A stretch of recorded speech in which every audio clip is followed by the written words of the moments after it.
एक पेड़ पर कई कबूतर रहते थे। एक दिन वे सब दाना चुगने के लिए उड़ान भरते हैं और खेत की ओर जाते हैं।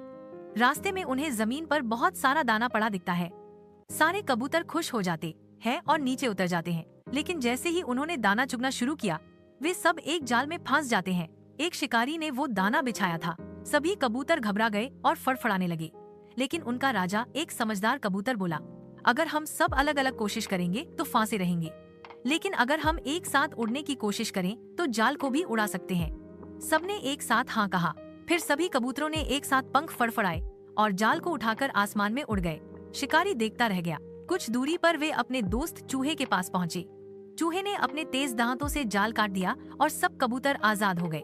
सीख, एकता में ताकत है, मिलकर कोई भी मुश्किल आसान हो सकती है। गर्मियों की एक दोपहर थी।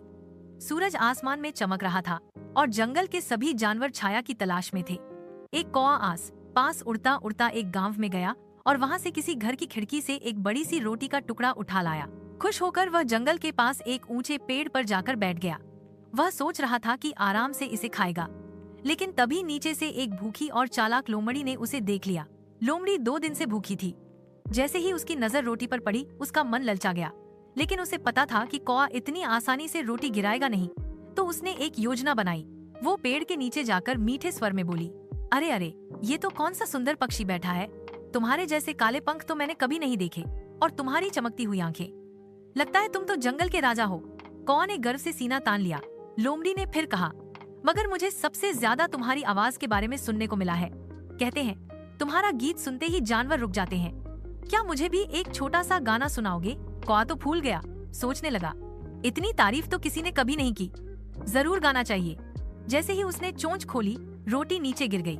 लोमड़ी ने झट से रोटी उठाई और हंसते हुए बोली, धन्यवाद मूर्ख कौए, अब मैं अपना पेट भर सकती हूँ। अगली बार किसी की मीठी बातों में मत आना। इतना कहकर वह भाग गई।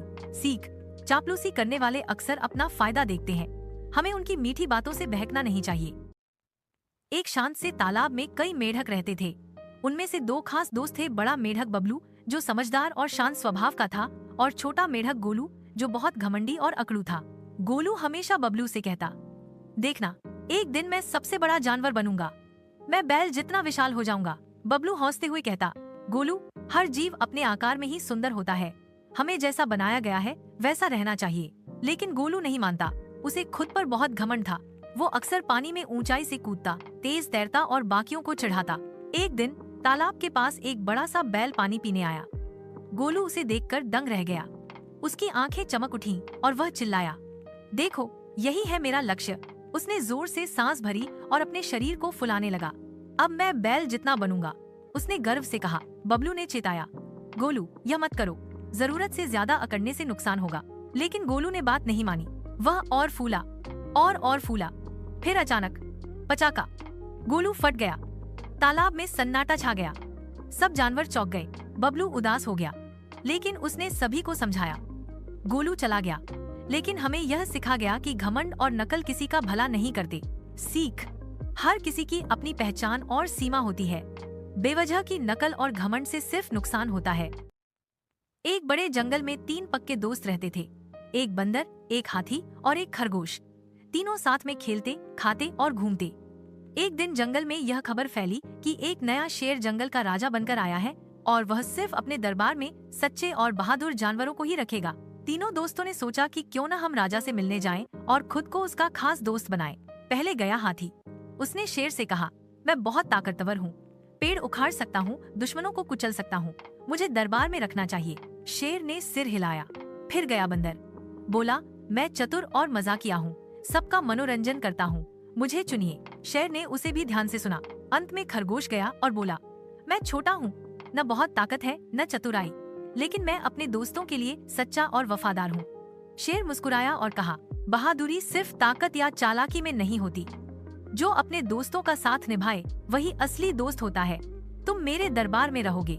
हाथी और बंदर हैरान रह गए। सीख, सच्चा दोस्त वही होता है जो जरूरत में साथ दे, न कि सिर्फ दिखावा करे। एक किसान के पास एक गधा था। वह रोज गधे पर बोरी लादकर नदी पार करके बाजार जाता और सामान बेचता। एक दिन गधे की पीठ पर नमक की बोरियां लदी थीं। जब वे नदी पार कर रहे थे तो गधा फिसल गया और पानी में गिर पड़ा। जैसे ही वो उठा, बोरी का वजन बहुत हल्का हो गया क्योंकि नमक पानी में घुल गया था। गधा खुश हो गया। अगले दिन उसने फिर वही चालाकी की जानबूझकर नदी में गिर गया ताकि बोरी हल्की हो जाए। किसान समझ गया कि गधा चालाक बन रहा है। तीसरे दिन किसान ने गधे की पीठ पर रुई की बोरियां लाद दी। जैसे ही गधा नदी में गिरा, रुई ने पानी सोख लिया और बोरी बहुत भारी हो गई। अब गधे को बहुत ज्यादा वजन उठाकर चलना पड़ा। उसने सबक सीख लिया। सीख, चालाकी हर बार काम नहीं आती, कभी कभी उसी से नुकसान भी हो सकता है। अगर आपको कहानियाँ पसंद आई हो तो लाइक, शेयर एंड सब्सक्राइब जरूर करें।